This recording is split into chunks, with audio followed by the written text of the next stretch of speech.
Start.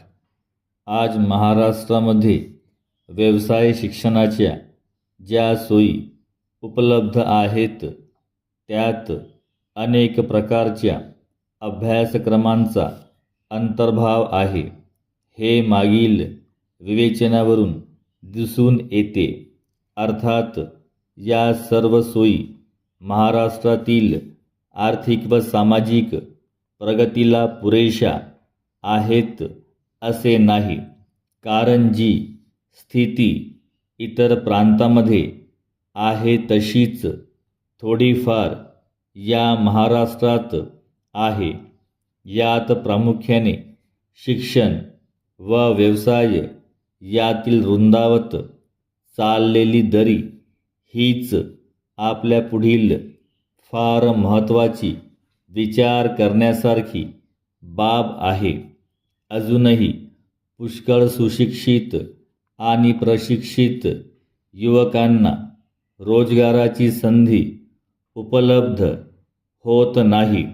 त्याचप्रमाणे पुष्कळ धंद्यांना व कारखानदारांना त्यांना पाहिजे असलेल्या योग्य कौशल्याची तरुण माणसे मिळत नाहीत ही वस्तुस्थिती आहे. तसेच ग्रामीण अविकसित भागात देखील कुशल मनुष्यबळाचा तुटवडा जाणवतो.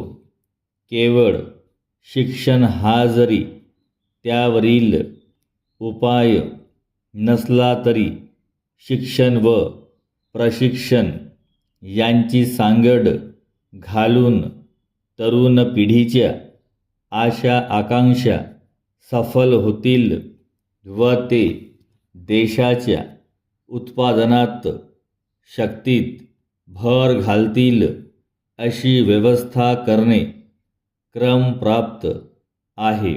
या प्रयत्नामध्ये समाजाचा फार मोठा वाटा आहे आणि जोपर्यंत शिक्षण हे समाजाच्या आशा आकांक्षा पूर्ण करू शकत नाही तोपर्यंत त्या शिक्षणाच्या पद्धती समाज स्वीकारणार नाही.